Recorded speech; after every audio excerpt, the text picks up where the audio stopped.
প্রিয় ছাত্রছাত্রী, আবারও তোমাদের সামনে হাজির হলাম তথ্য ও যোগাযোগ প্রযুক্তির তৃতীয় ক্লাস নিয়ে। অর্থাৎ তথ্য ও যোগাযোগ প্রযুক্তির পঞ্চম অধ্যায়ের উপরে দুটো ক্লাস আমি নিয়েছি। আজকে তৃতীয় ক্লাস তোমাদের নিতে যাচ্ছি।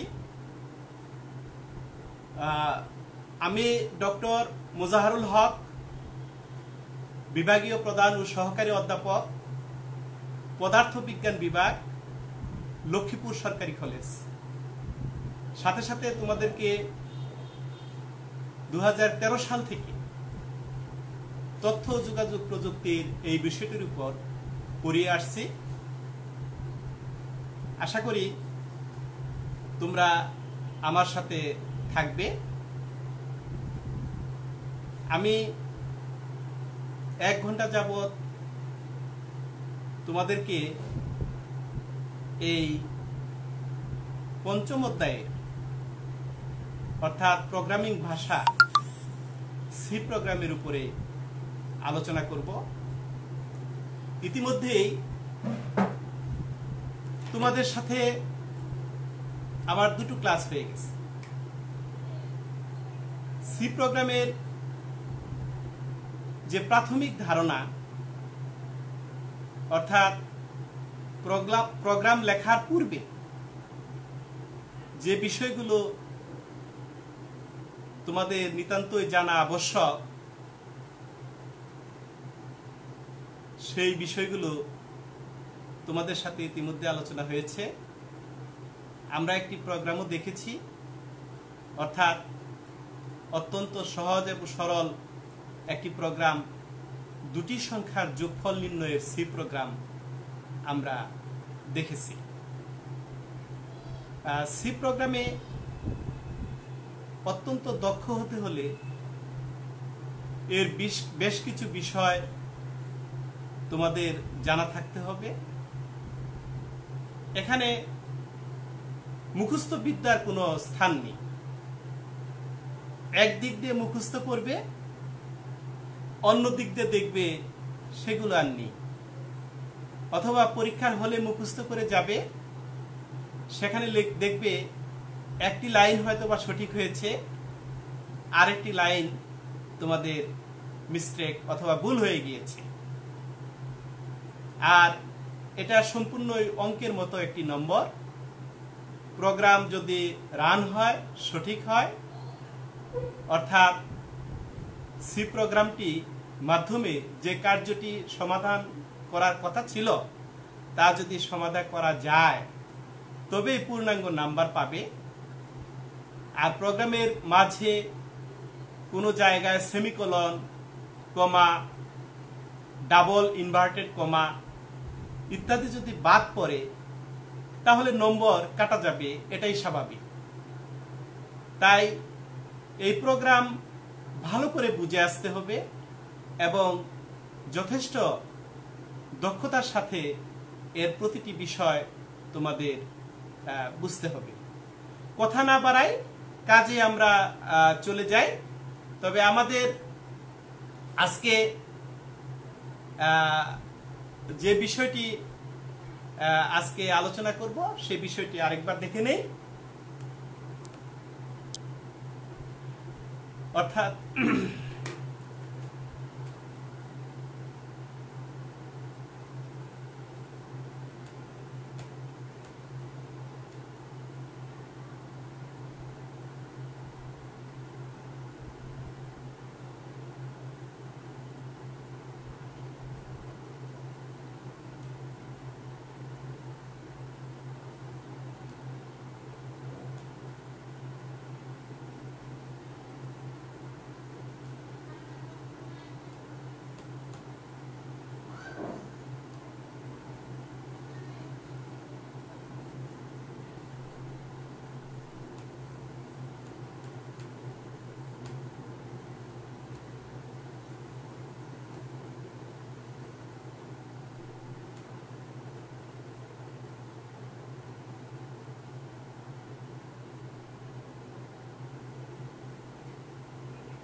তোমরা যারা যারা আমার সাথে আজকে এই ক্লাসে আছো, তোমরা একটু কমেন্টের মাধ্যমে যদি আমাকে জানাতে তোমরা আমার কথা শুনতে পারছো কিনা এবং দেখতে পারছো কিনা, তাহলে আমার জন্য একটু সুবিধা হতো। তোমরা একটু কমেন্টের মাধ্যমে আমাকে একটু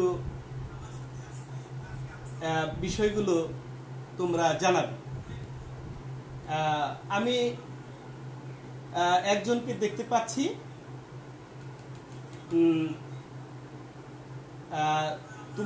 দেখতে পাচ্ছ কিনা, ক্লিয়ার দেখা যাচ্ছে? হ্যাঁ, আচ্ছা, ক্লিয়ার দেখা যাচ্ছে। এই বিষয়টি আমাকে জানাও, ক্লিয়ার দেখতে পাচ্ছ কিনা, সঠিক দেখতে পাচ্ছ কিনা, অর্থাৎ আমার কথা শুনতে পাচ্ছ কিনা এবং দেখতে পাচ্ছ কিনা। ছাত্রছাত্রী যারা অনলাইনে এখন আছো, আমার সাথে একটু শেয়ার করো তোমরা আমার কথা শুনতে পাচ্ছ কিনা এবং দেখতে পাচ্ছ কিনা, কমেন্টের মাধ্যমে একটু জানাবে। তাহলে আমার জন্য একটু সুবিধা হবে। আজকে তোমাদেরকে আমি তথ্য যোগাযোগ প্রযুক্তির ৫ম অধ্যায় নিয়ে তোমাদের সাথে আলোচনা করব।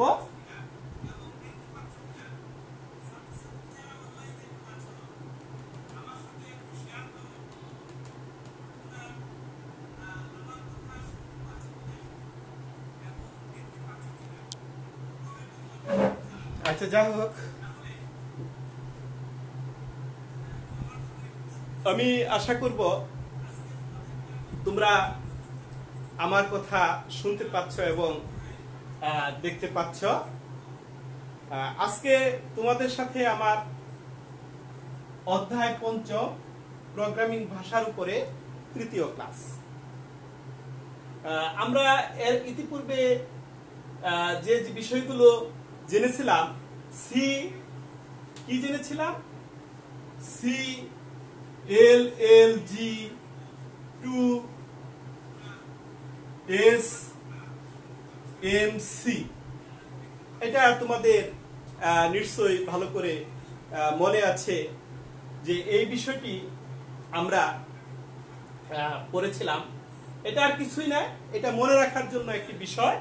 অর্থাৎ এই কনসেপ্ট, এই সি দিয়ে কনসেপ্ট, আর এই সি দিয়ে সি প্রোগ্রাম বলেছিলাম, আর এল দিয়ে হলো ল্যাঙ্গুয়েজ, প্রোগ্রামিং ভাষা, আর এল দিয়ে আমরা বুঝিয়েছিলাম প্রোগ্রামের বিভিন্ন স্তরগুলো, আর জেনারেশন বুঝিয়েছিলাম জি দিয়ে, টু দিয়ে ট্রান্সলেশন অনুবাদক প্রোগ্রাম, ও দিয়ে অর্গানাইজেশন অর্থাৎ তোমার প্রোগ্রামের গঠন, আর এই দিয়ে এস দিয়ে আমরা পড়েছিলাম স্টেপ অর্থাৎ প্রোগ্রামের বিভিন্ন ধাপ। এই জায়গাটায় এসে আমরা কি পড়েছিলাম ভালো করে একটু মনে করে দেখো, একটু স্মরণ করে দেখো। আমরা এখানে পড়েছিলাম অ্যালগরিদম, ফ্লোচার্ট এবং একটা সি প্রোগ্রামের মডেলও দেখেছিলাম। আর এখানে আমরা প্রোগ্রামের যে মডেলগুলো, সেই মডেলগুলো এখানে পড়েছিলাম। আর এখানে সি প্রোগ্রাম অর্থাৎ এই জায়গাটায় আমরা সি প্রোগ্রাম পড়েছিলাম। তাহলে এই সি প্রোগ্রামে আরেকটু, সি প্রোগ্রামে যদি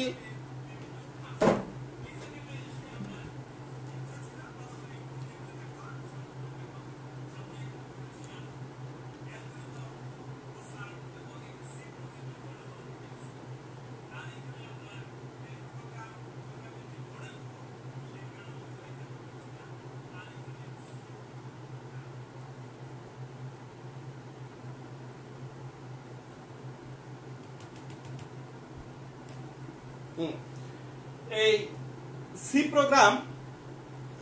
সি প্রোগ্রামে গিয়ে আমাদের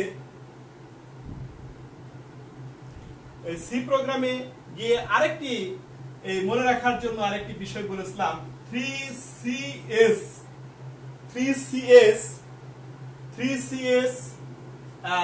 ডেক্সা,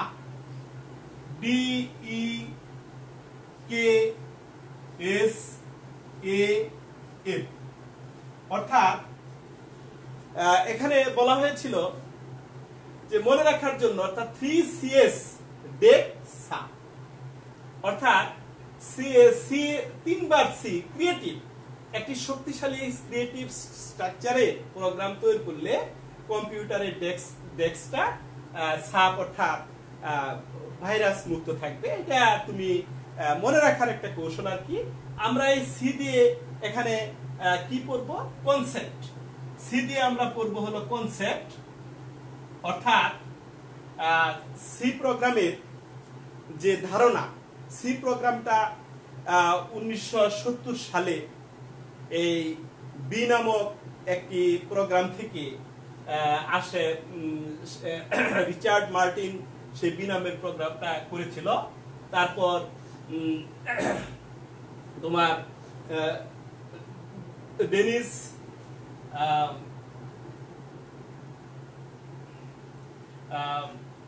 সেই তোমার বি প্রোগ্রাম থেকে এই সি প্রোগ্রামের উৎপত্তি হয়। বি প্রোগ্রাম সি প্রোগ্রামের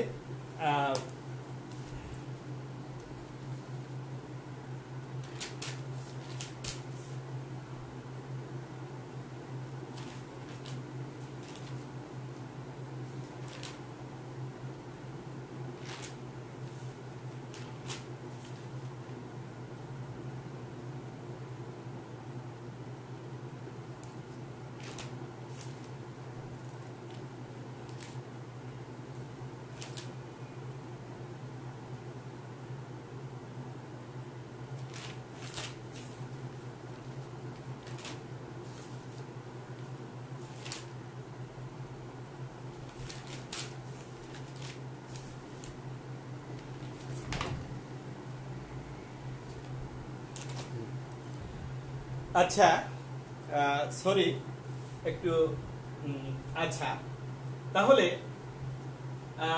বি প্রোগ্রাম থেকে সি প্রোগ্রামের উৎপত্তি হয়।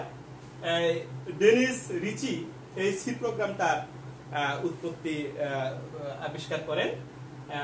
বেল নামক একটি ল্যাবরেটরি, আমেরিকার বেল ল্যাবরেটরিতে এই সি প্রোগ্রামটা তিনি তৈরি করেন। এই প্রোগ্রামটার বৈশিষ্ট্য হলো সি প্রোগ্রাম, অর্থাৎ এই সি প্রোগ্রামের মাধ্যমে কম্পিউটারে যাবতীয় প্রোগ্রামগুলো তৈরি করা যায়। যেমন আরো আমরা কিছু কিছু প্রোগ্রামের কথা জানি। যেমন কি কি প্রোগ্রামের কথা জানি আমরা জানি ফরটান, ফর্মুলা ট্রান্সলেশন, আমরা জানি কোবলের কথা, আমরা জানি প্যাসকেলের কথা। এই সমস্ত প্রোগ্রামগুলো সুনির্দিষ্ট কোনো কাজ করে থাকে। তারপরে আবার অ্যাপ্লিকেশন কিছু প্রোগ্রামের কথা যদি তোমরা মনে করো, অ্যাপ্লিকেশন প্রোগ্রামগুলো হলো যেমন ধরো এই যে MS Word, MS Excel, PowerPoint, অর্থাৎ এমএস যে সফটওয়্যারগুলো আছে, মাইক্রোসফটের যে সফটওয়্যারগুলো আছে, এটা অ্যাপ্লিকেশন সফটওয়্যার। এই সমস্ত সফটওয়্যারগুলা এক একটা নির্দিষ্ট কাজের জন্য এগুলা তৈরি করা হয়েছে। আবার প্রোগ্রামিং ভাষার কথা যদি বলো, প্রোগ্রামিং ভাষা যেগুলো সেগুলো হচ্ছে মনে করো কোবল, তারপরে যে ফরটান, প্যাসকেল, এই সমস্ত প্রোগ্রামগুলা নির্দিষ্ট একটি কাজ করার জন্য তৈরি করা হয়েছে। কিন্তু এই ফর্মুলা ট্রান্সলেশন, এই ফরটান দিয়ে তুমি ম্যাথমেটিক্যাল অনেকগুলো কাজ করে নিতে পারবে। কিন্তু এই সি প্রোগ্রাম দিয়ে তুমি যাবতীয় কর্ম করতে পারবে। এর প্রধান একটি বৈশিষ্ট্য, অর্থাৎ এই দ্বিতীয় সি ক্যারেক্টারিস্টিক্স বৈশিষ্ট্য, অর্থাৎ এই প্রোগ্রামটা সি প্রোগ্রাম দিয়ে যেমন কম্পিউটারের অপারেটিং সিস্টেম থেকে শুরু করে যত কম্পাইলার আছে, যত প্রোগ্রাম আছে, সকল প্রোগ্রামগুলো এই সি ভাষা দিয়ে তৈরি করা যায়। এটাই এই সি প্রোগ্রামের একটি প্রধান বৈশিষ্ট্য। সি প্রোগ্রামের তৃতীয় যে সি দ্বারা, অর্থাৎ 3C, প্রথম সি গেল হলো তোমার কনসেপ্ট, দ্বিতীয় সি হলো তোমার ক্যারেক্টারিস্টিক্স, আর তৃতীয় সি যে বিষয়টি সেটি হচ্ছে কম্পাইলিং। অর্থাৎ সি প্রোগ্রামটা লেখার পরে কোথায় লিখবে? কম্পাইলারে লিখবে। কম্পাইলারে সি প্রোগ্রাম লেখার পরে এই সি প্রোগ্রামটাকে তুমি কম্পাইলিং করতে হবে, অর্থাৎ সেটা সোর্স প্রোগ্রাম ছিল, অবজেক্ট প্রোগ্রামে রূপান্তর করতে হবে। এই অবজেক্ট প্রোগ্রামে রূপান্তর করার জন্য একটি কম্পাইলারের সহযোগিতা নিতে হবে। সেই কম্পাইলার এই সোর্স প্রোগ্রামকে অবজেক্ট প্রোগ্রামে রূপান্তর করে দিবে। এক্ষেত্রে যে বিষয়টি সেটি হলো এই যে কম্পাইলার, এই কম্পাইলারগুলো এখন সি প্লাস প্লাসের যে কম্পাইলারগুলো সেগুলোই ব্যবহার হয়ে থাকে। তবে সবচেয়ে ভালো কম্পাইলার হচ্ছে ডেভ সি প্লাস প্লাস একটি কম্পাইলার, তারপর হচ্ছে Turbo C plus plus compiler.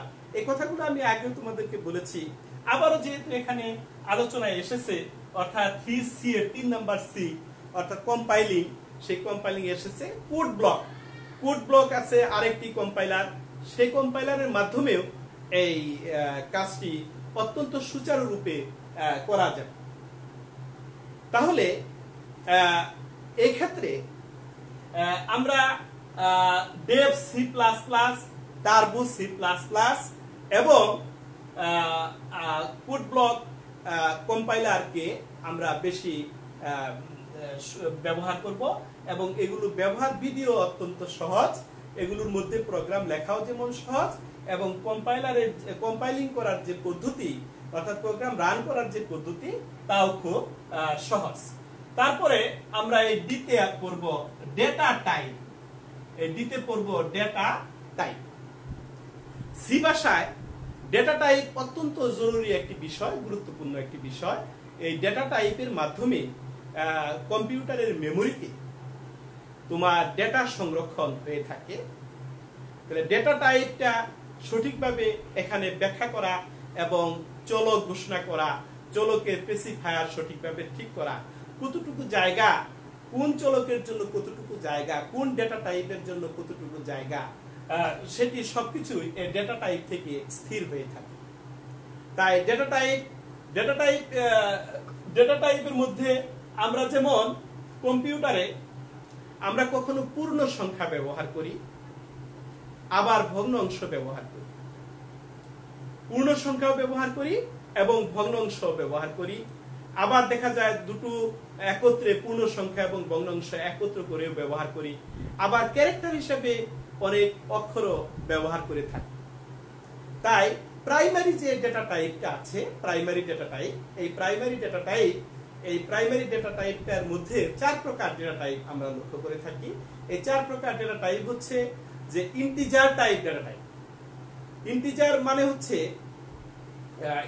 মানে হচ্ছে হলো পূর্ণ সংখ্যা, অর্থাৎ গাণিতিক যে অঙ্কগুলা আছে সেগুলো যদি আমরা এই গাণিতিক অঙ্কগুলা যদি আমরা কম্পিউটারের মেমোরিতে সংরক্ষণ করতে চাই, তাহলে আমরা চলককে অবশ্যই আইএনটি কিওয়ার্ড, আইএনটি ইন্টিজার পুরা লিখলে হবে না, আইএনটি অর্থাৎ আই স্মল লেটারের আইএনটি, এই আইএনটি এইটুকু ব্যবহার করতে হবে। এটাই হচ্ছে কিওয়ার্ড। এই আইএনটি দিয়ে যদি আমরা চলক ঘোষণা করি তাহলে সেই চলকটা অবশ্যই পূর্ণ সংখ্যার কোনো ডেটা গ্রহণ করবে, ভগ্নাংশ ডেটা গ্রহণ করবে না। মনে করো 3.56 এই ডেটাটা কখনো আইএনটি দ্বারা ঘোষণা করলে গ্রহণ করবে না। শুধু 3 যদি ঘোষণা করো, অর্থাৎ একটা চলক মনে করো এ, এর ভ্যালুটা আছে 3, তাহলে এই মানটা এই ইন্টিজার দিয়ে যদি চলকটা ঘোষণা করি, যদি ইন্টিজার দিয়ে ঘোষণা করলে তাহলে 3 নিবে। কিন্তু এর মান যখন 3.56 এরকম একটি ভগ্নাংশ মান থাকবে, তখন আইএনটি দ্বারা ঘোষণা করলে এই মানটি কম্পিউটারের মেমোরিতে সংরক্ষিত হবে না। তাহলে অবশ্যই এর জন্য আরেকটি ডেটা টাইপ আছে। তাহলে প্রাথমিক যে ডেটা টাইপটা, সেই ডেটা টাইপের মধ্যে আবার 4টা প্রকার পাওয়া যায়। 4টা প্রকার কি পাওয়া যায়? ইন্টিজার টাইপ ডেটা টাইপ, তারপরে ফ্লোট টাইপ, ফ্লোট অর্থাৎ ভগ্নাংশ গ্রহণ করবে, ফ্লোট টাইপ ডেটা টাইপ, তারপরে ডাবল ডেটা টাইপ, আর আরেকটা হচ্ছে ক্যারেক্টার ডেটা টাইপ। এই 4 প্রকার ডেটা টাইপ গ্রহণ করবে। আমি এখন তোমাদেরকে এই 4 প্রকার ডেটা টাইপ সম্পর্কে সামান্য একটু ধারণা দিই।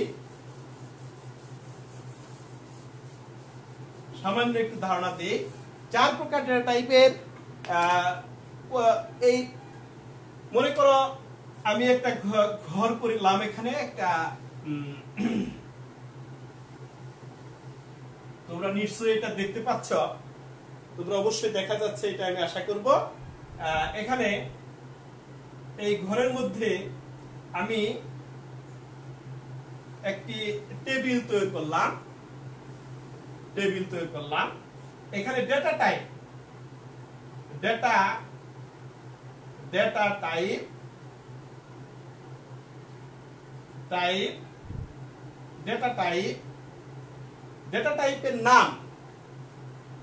টাইপের নাম, এখন এই জায়গাটায় আমি দিলাম স্পেসিফায়ার।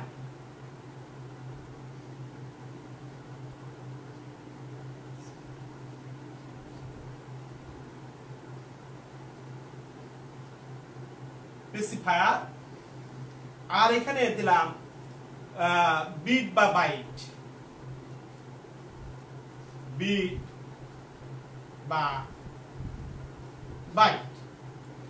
এই জায়গাটাকে আমি 4টা ভাগে ভাগ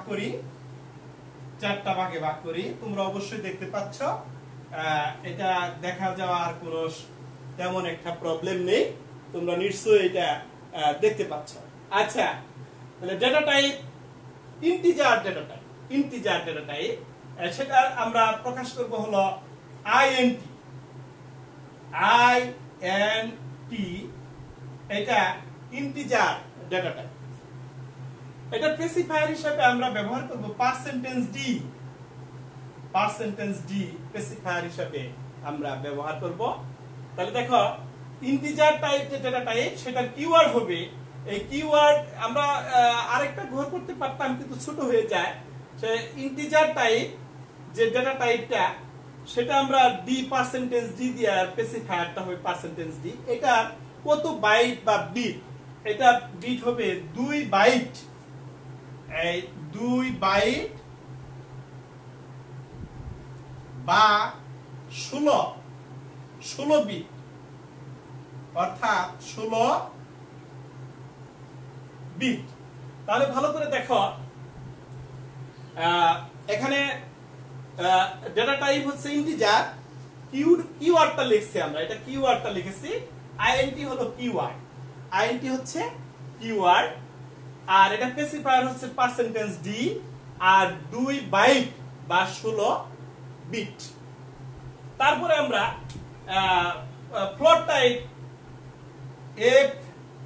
FLOAT, ফ্লোট অর্থাৎ ফ্লোটিং টাইপ ডেটা টাইপ, অর্থাৎ ফ্লোট টাইপ ডেটা টাইপের ক্ষেত্রে আমরা স্পেসিফায়ার হিসেবে ব্যবহার করব %f ব্যবহার করব স্পেসিফায়ার। আর এটা হচ্ছে 4 বাইট, অর্থাৎ 4 বাইট বা 32 বিট,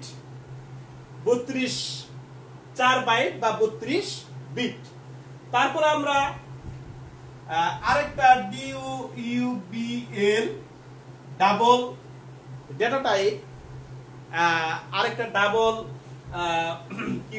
কিওয়ার্ড ডাবল। এখানে এই ডাবল ডেটা টাইপের ক্ষেত্রে আমরা এই ভগ্নাংশ এবং এই পূর্ণাংশ অর্থাৎ পূর্ণ সংখ্যা দুটোই ব্যবহার করতে পারবো, কিন্তু এটার পরিমাণটা একটু বেশি, এটা আমরা স্পেসিফায়ার হিসেবে আমরা এই এলএফ ব্যবহার করতে পারবো, এখানে এলএফ ব্যবহার করতে পারবো। এবং আমরা এখানে 8 বাইট, অর্থাৎ 8 বাইট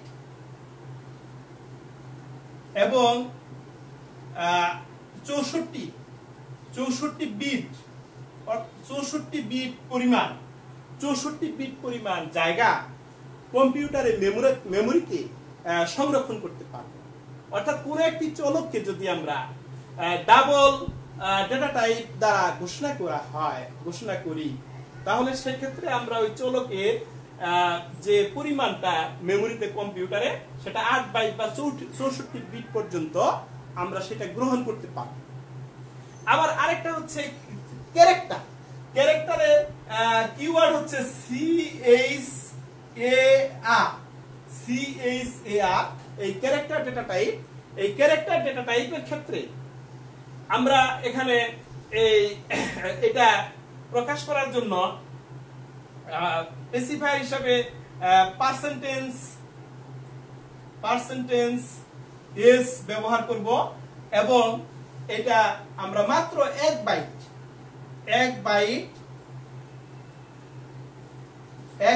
বা এই 8 বিট এগুলা আমি বাংলায় লিখলে সুবিধা হবে তোমাদের। 32 বিট, তারপরে হলো 64 বিট, আর এটা হচ্ছে 8 বিট। তাহলে আবার দেখো সবাই, আবার ভালো করে খেয়াল করো। তাহলে আমরা এখানে integer data type, float data type, double data type, character data type, এই 4 প্রকার ডেটা টাইপ নিয়ে আলোচনা করলাম এবং তার বিট বাইট পরিমাণটা এখানে দেখালাম। তাহলে এই হচ্ছে ডেটা টাইপ। ডেটা টাইপের ভিতরে আরো বিভিন্ন প্রকার ডেটা টাইপ আছে, তবে তোমাদের সবচেয়ে বেশি প্রয়োজন যেটা, সেটি হচ্ছে সবচেয়ে বেশি প্রয়োজন পড়বে তোমার ইন্টিজার ডেটা টাইপ। এই ইন্টিজার ডেটা টাইপ এটা বেশি প্রয়োজন পড়বে। এটা হচ্ছে তোমার এই 2 বাইট জায়গা। আরেকটা ফ্লোট FLOAT, এই দুটো বেশি তোমাদেরকে স্পেসিফায়ার হলো F, এটা হলো 4 বাইট। তাহলে ইন্টিজার ডেটা টাইপ 2 বাইট আর ফ্লোট ডেটা টাইপ হলো 4 বাইট। এটা সবচেয়ে বেশি তোমাদের প্রয়োজন পড়বে। ডেটা টাইপ আমরা মোটামুটি বুঝতে পারলাম যে যখনই সি প্রোগ্রাম লিখতে যাব তখন নিশ্চয়ই কোনো চলক ঘোষণা করতে হবে।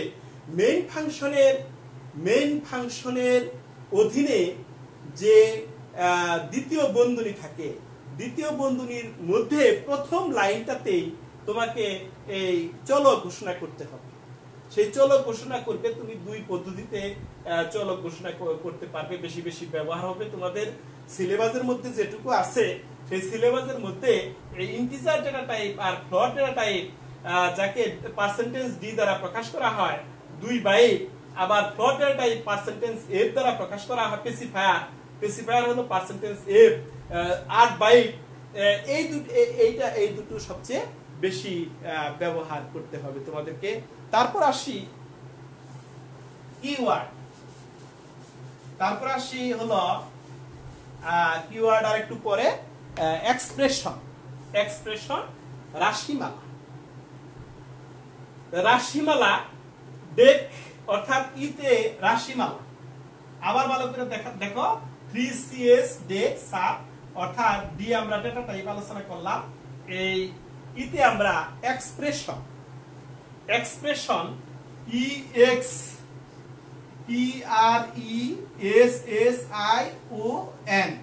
EXPRESSION এক্সপ্রেশন শব্দের অর্থ হলো কি? এই শব্দের অর্থ রাশিমালা।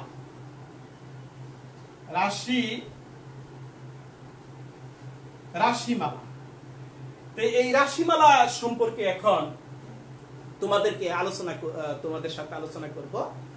এখানে কিছু রাশিমালা আছে যেগুলো একেবারে নিজস্ব, এগুলো ব্যবহার হবে। আর কিছু রাশিমালা তোমাকে বুদ্ধি খাটিয়ে সেগুলো কিভাবে ইউজ হবে সেগুলো তোমাকে নিজে থেকেই বের করতে হবে। যেমন মনে করো এই এক্সপ্রেশনের ক্ষেত্রে, রাশিমালার ক্ষেত্রে একটা বিষয় খেয়াল করো, সেটা হচ্ছে যে তুমি a⁴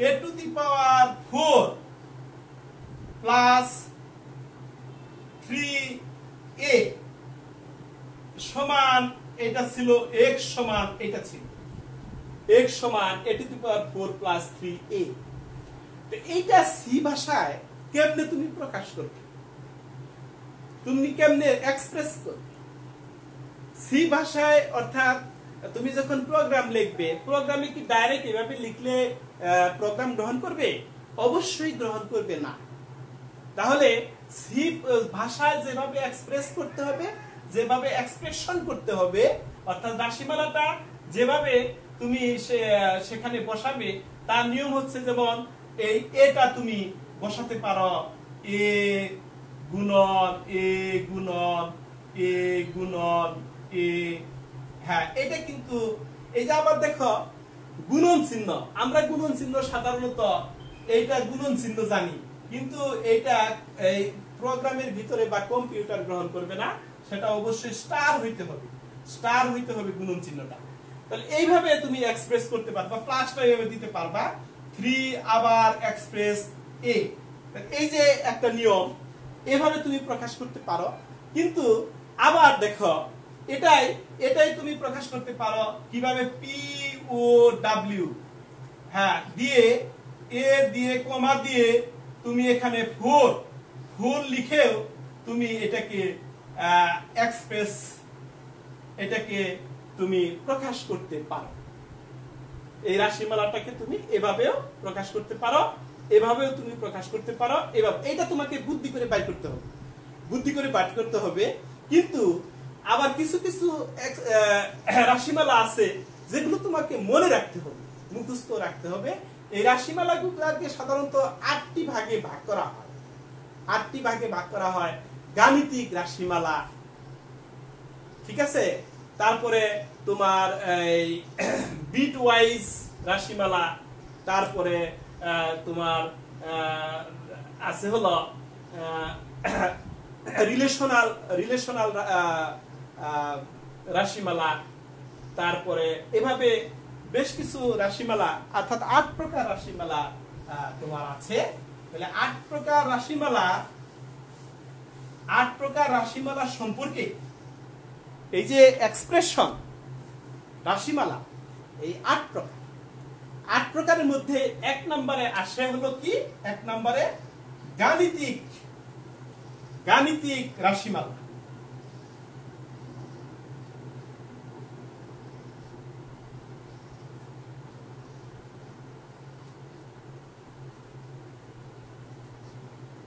গাণিতিক রাশিমালা 1 নম্বর গাণিতিক রাশিমালা। এই গাণিতিক রাশিমালা কোনগুলো? যেমন যোগ কেমনে প্রকাশ করে, এই যোগ চিহ্ন ব্যবহার করলেই হবে। বিয়োগ কেমনে প্রকাশ করে, এই বিয়োগ চিহ্নটা এইভাবে বিয়োগ চিহ্নটা প্রকাশ করলেই হবে। গুণ প্রকাশ করে কেমনে, মাল্টিপ্লিকেশন। এই যে মাল্টিপ্লিকেশন যদি তুমি এইভাবে দাও সেটা হবে না, তোমাকে এখানে স্টার দিতে হবে, তাহলে এই স্টার দিলে এটা গুণ প্রকাশ করে। ভাগ কেমনে, ভাগের রাশিমালাটা সি প্রোগ্রামে কিভাবে সেটা লিখবে, ভাগ কেমনে প্রকাশ করবে। তুমি হয়তো বা এইভাবে শিখে এসেছো, এইভাবে ভাগ শিখেছ না, এভাবে ভাগ চিহ্ন দিলে সি প্রোগ্রাম গ্রহণ করবে না। এভাবে যদি ভাগ চিহ্ন দাও তাহলে সি প্রোগ্রাম সেটা গ্রহণ করবে না। তাহলে কিভাবে ভাগ চিহ্ন গ্রহণ করবে? ভাগ চিহ্ন এই যে ফরওয়ার্ড স্ল্যাশ, এই ফরওয়ার্ড স্ল্যাশ দ্বারা তুমি ভাগ চিহ্ন প্রকাশ করবে। বুঝতেছ? তাহলে এই যে গাণিতিক রাশিমালাগুলা এইভাবে, আবার যেমন মনে করো মডুলাস, অর্থাৎ তুমি করবে ভাগ, ফলাফল অবশিষ্ট বাইর করবে। চমৎকার বিষয় না? ভাগ করলে আমরা ভাগফল পাই, কিন্তু এখানে ভাগ করলে অবশিষ্ট পাওয়া যায়। সেক্ষেত্রে তুমি সেই চিহ্নটা মডুলাস চিহ্ন এইভাবে পার্সেন্টেজ চিহ্ন দ্বারা তুমি সেটা প্রকাশ করবে। তাহলে এই যে গাণিতিক অপারেটরগুলো অর্থাৎ গাণিতিক যে রাশিমালাগুলা, সেই গাণিতিক রাশিমালাগুলো এভাবে তুমি প্রকাশ করবে। তাহলে আমাদের এভাবে 8 প্রকারের মধ্যে মাত্র এক প্রকার গেল, সেটা হলো গাণিতিক রাশিমালা। এবার আমরা আসব রিলেশনাল অপারেটর। রিলেশনাল অপারেটর গুলো কোনগুলা, এই রিলেশনাল অপারেটর গুলো সম্পর্কে আলোচনা করব। তাহলে দেখো, গাণিতিক রাশিমালা সম্পর্কে তোমাদের আর কোনো সমস্যা আছে বলে আমার মনে হয় না। সি প্রোগ্রামে অর্থাৎ গাণিতিক রাশিগুলো যেভাবে প্রকাশ করবে সেটি তোমাকে মনে রাখতে হবে, এটা তোমাকে নির্দিষ্ট। অর্থাৎ এখানে ভুল করলে প্রোগ্রাম রান হবে না। প্রোগ্রামের মধ্যে যখন এই গাণিতিক চিহ্নগুলা ব্যবহার করবে, প্রতীকগুলা ব্যবহার করবে, তখন অবশ্যই যেগুলা যেভাবে দেখালাম সেভাবেই প্রকাশ করতে হবে। গুণ চিহ্ন প্রকাশ করতে হবে স্টার দ্বারা, ভাগ চিহ্ন প্রকাশ করতে হবে ফরওয়ার্ড স্ল্যাশ দ্বারা। আচ্ছা, ভালো কথা। এবার আমরা আসি হলো কি, কয় নম্বরে গেলাম? 2 নম্বর। 2 নম্বরে আমরা এখন পড়ব। 2 নম্বরে কি পড়ব? Relational operator. রিলেশনাল অপারেটর পড়ব 2 নম্বরে।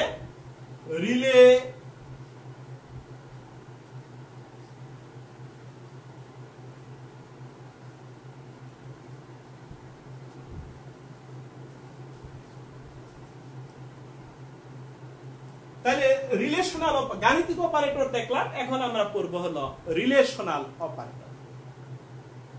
তাহলে রিলেশনাল অপারেটর গুলা কোনগুলা হবে, অর্থাৎ দুটো রাশির মধ্যে যে রিলেশন গুলা প্রকাশ করে সেগুলো হচ্ছে রিলেশনাল অপারেটর।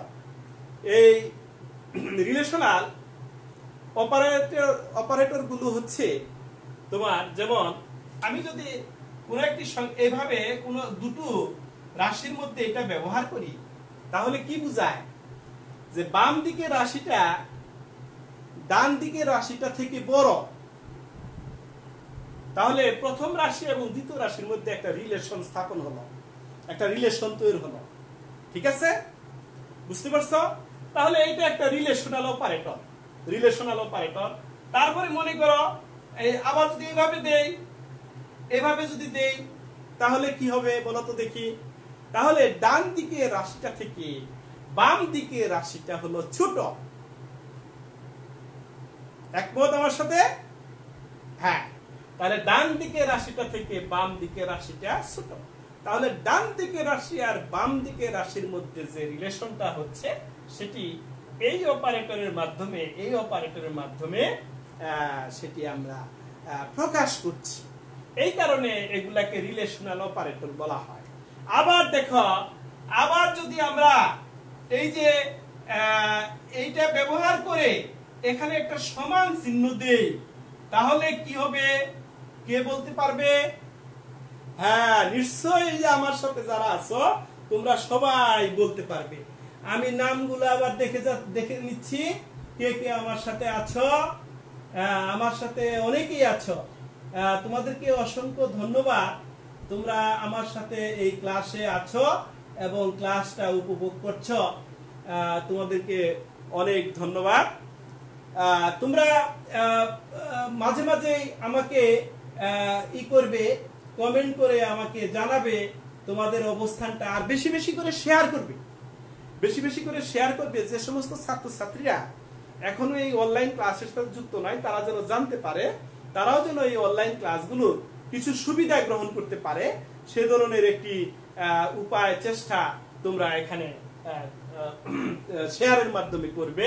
যাই হোক, এবার এই বিষয়টা তারা কি বুঝছ? এই বিষয়টা তারা বাম দিকে একটি রাশি, ডান দিকে একটি রাশি, মাঝখানে এই অপারেটরটা বসানো হলো। তাহলে এই অপারেটর দ্বারা কি বোঝানো হচ্ছে? যে ডান দিকের যে রাশিটা আছে, যে চলকটা আছে ডান দিকে, আর বাম দিকে যে চলকটা আছে, এই ডান দিকেরটা থেকে বাম দিকেরটা বড় হতে পারে এবং সমান হতে পারে। এইটা দ্বারা বড় বোঝাচ্ছে আর এটা দ্বারা সমান বোঝাচ্ছে। বড় হতে পারে এবং সমান হতে পারে। তাহলে দেখো, এটাও একটা রিলেশনাল অপারেটর। আবার আরেকটা রিলেশনাল অপারেটর তোমাদের দেখাচ্ছি, সেটা হচ্ছে এই আরেকটা রিলেশনাল অপারেটর। এইটা দ্বারা কি বোঝাচ্ছে? এটা দ্বারা বোঝাচ্ছে হলো যে তোমার এই বাম দিকেরটা ছোট হইতে পারে অথবা সমান হতে পারে। তারপরে আরেকটা রিলেশনাল অপারেটর দেখো, সমান সমান, সমান সমান দিলাম আরেকটা রিলেশনাল অপারেটর। তার এই রিলেশনাল অপারেটর দ্বারা কি বোঝানো হচ্ছে? এই রিলেশনাল অপারেটর দ্বারা বোঝানো হচ্ছে যে বাম দিকে যে রাশিটা আছে আর ডান দিকে যে রাশিটা আছে এই দুইটা রাশি পরস্পর সমান। এখন প্রশ্ন জাগতে পারে যে এই যে দুইটা সমান কেন দিলাম? দুইটা সমান, একটা সমান দিলেই তো প্রথমটার সাথে দ্বিতীয়টা, বাম দিকেরটার সাথে ডান দিকেরটা সমান হয়ে যায় না। যখনই তুমি এই দুইটা রাশির মধ্যে সম্পর্ক স্থাপন করবে সি প্রোগ্রামে তোমাকে ডাবল সমান দিয়ে দুটা সমান বুঝাতে হবে। এটাই নিয়ম। প্রোগ্রামাররা এভাবেই এটা সাজিয়েছেন, এভাবে এটা সৃষ্টি করেছেন। তাই তোমাকে অবশ্যই দুটো সমান দিয়ে এই রিলেশনটা তৈরি করতে হবে। ঠিক আছে? এবার তাহলে আমরা রিলেশনাল অপারেটর সম্পর্কে এখানে জানলাম। এবার আমরা আসবো কিসে? এবার আমরা আসবো হলো রিলেশনাল অপারেটর সম্পর্কে এখানে জানলাম। এবার আসবো হলো 3 নাম্বার। 3 নাম্বারে কি আছে? 3 নাম্বারে হলো 3 নাম্বারে লজিক্যাল অপারেটর। লজিক্যাল অপারেটর সম্পর্কে এখানে এখন আমরা পড়ব। লজিক্যাল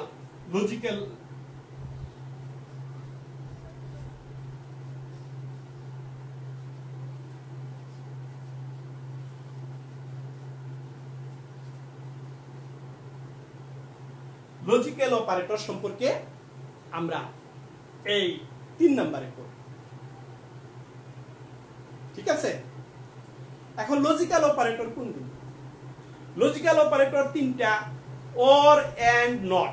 এই যে অর যখন প্রকাশ করবা ও আর, তখন অবশ্যই এর জন্য এই ডাবল, দুইটা পাশাপাশি সমান ডাবল দাগ টানতে হবে।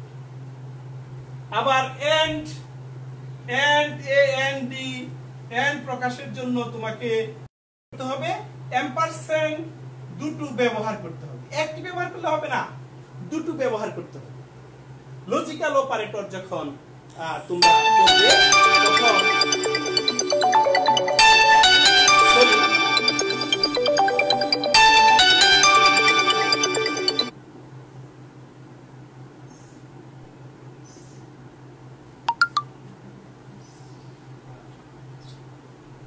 মোবাইল আসে তো একটু ঝামেলা হয়, মোবাইল আসলে একটু প্রবলেম হয়। তারপরে নট, NOT, নট। এই নোটের ক্ষেত্রে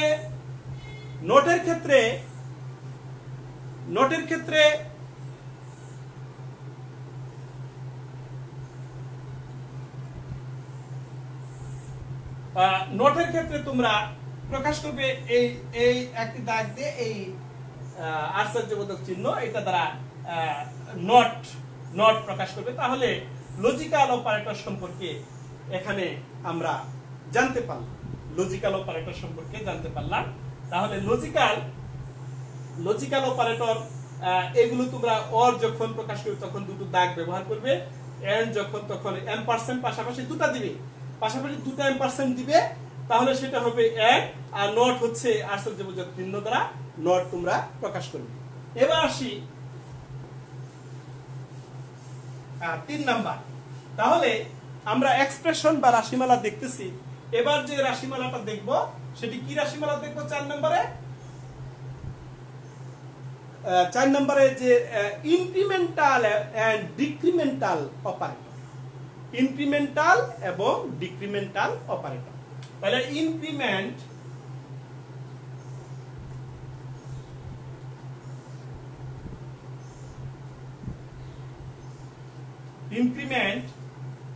এবং ডিক্রিমেন্ট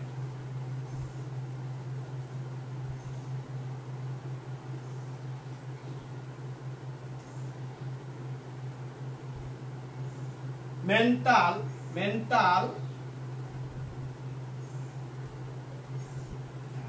ইনক্রিমেন্টাল এবং ডিক্রিমেন্টাল অপারেটর।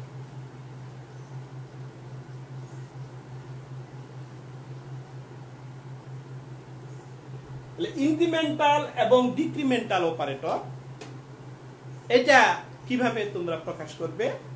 যেমন মনে করো তোমার একটা চলকের মান 1 করে বৃদ্ধি করে যাবে, 1 করে বৃদ্ধি করে যাবে, তখন তুমি যদি সেই চলকের সাথে অর্থাৎ i প্লাস প্লাস দাও, তাহলে i এর মানটা 1 করে বৃদ্ধি পাবে, i এর নতুন নতুন মান হবে।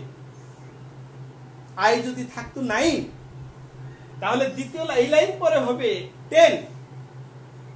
i যদি থাকতো 10, এই লাইন পরে হবে 11। Incremental operator. আবার i মাইনাস মাইনাস যদি দাও, তাহলে সেটা ডিক্রিমেন্টাল অপারেটর। অর্থাৎ i এর মান যদি হয় 9, এই লাইনের পরে গিয়া i এর মান হবে 8।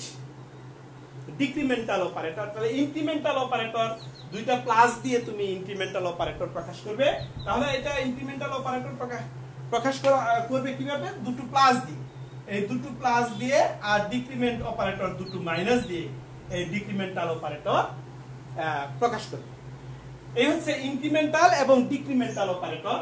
তারপরে আসে 5 নম্বর অপারেটর। 5 নম্বর অপারেটর, তাহলে 5 নম্বর অপারেটর কি?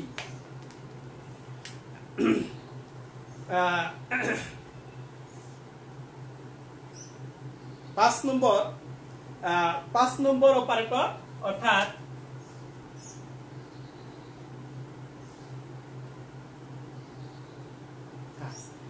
তাহলে আমরা পড়লাম 1 নম্বরে পড়লাম হলো গাণিতিক অপারেটর, 2 নম্বর পড়লাম হলো রিলেশনাল অপারেটর, 3 নম্বরে পড়লাম হলো তোমার লজিক্যাল অপারেটর, 4 নম্বরে পড়লাম হলো ইনক্রিমেন্টাল এবং ডিক্রিমেন্টাল অপারেটর, আর 5 নম্বরে পড়ব হলো bitwise operator. Bitwise operator, এই বিট ওয়াইজ অপারেটর গুলো বিট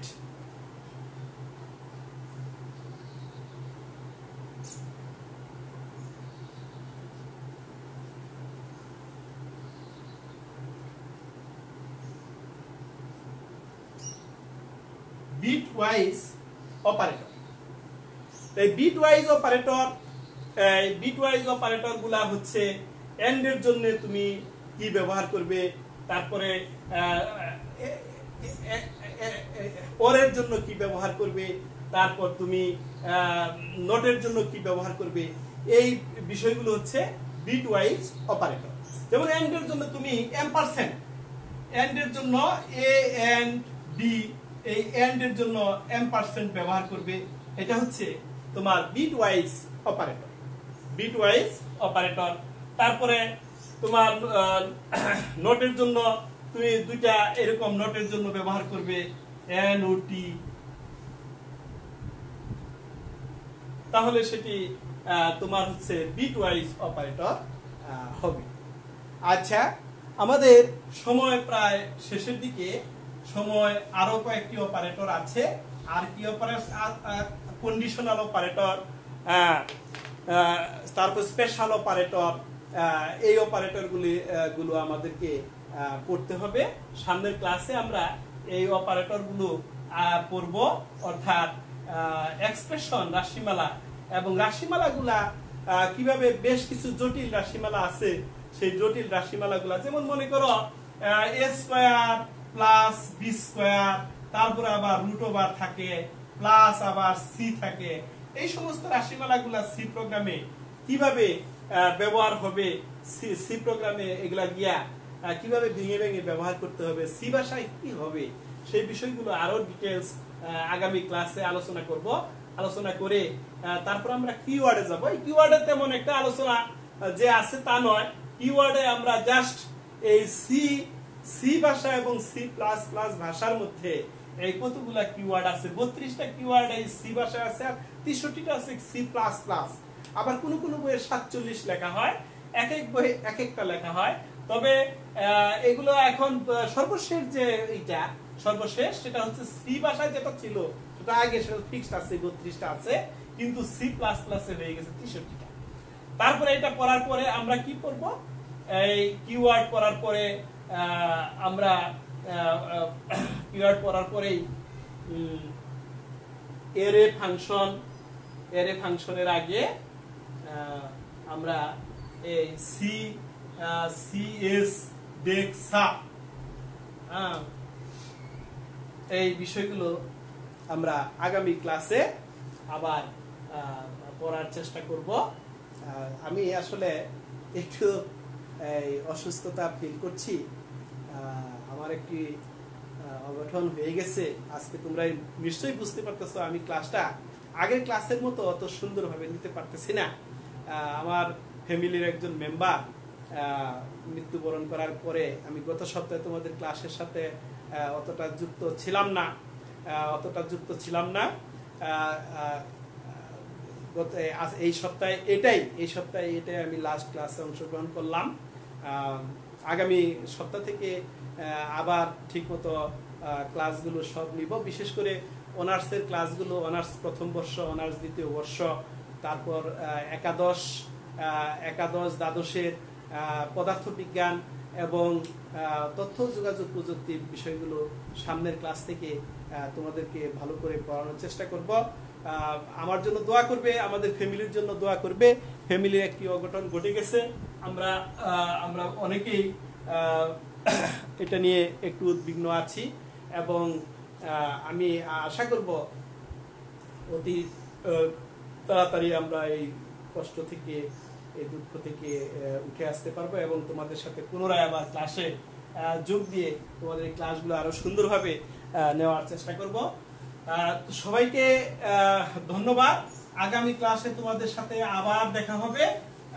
এই সি প্রোগ্রামের যে অবশিষ্ট বিষয়গুলো আছে এই বিষয়গুলো নিয়ে, এবং সি প্রোগ্রাম বিশেষ করে অ্যালগরিদম, ফ্লোচার্ট এবং সি প্রোগ্রামে আমরা বেশি সময় দেওয়ার চেষ্টা করব। এই বিষয়গুলো অল্প একটু সময় দিয়েই আমরা চলে যাব এই আয়তক্ষেত্রের ক্ষেত্রফল নির্ণয়ের সি প্রোগ্রাম, ত্রিভুজের ক্ষেত্রফল নির্ণয়ের সি প্রোগ্রাম, ফারেনহাইট স্কেলকে সেলসিয়াস স্কেলে রূপান্তর করার সি প্রোগ্রাম, লিপিয়ার বর্ষ নির্ণয়ের সি প্রোগ্রাম, গোসাগু নির্ণয়ের সি প্রোগ্রাম, লসাগু নির্ণয়ের সি প্রোগ্রাম। এই বিষয়গুলোতে একটু বেশি সময় দিব। আশা রাখি। তোমাদেরকে অসংখ্য ধন্যবাদ। আগামী ক্লাসে আবার তোমাদের সাথে দেখা হবে। আল্লাহ হাফিজ।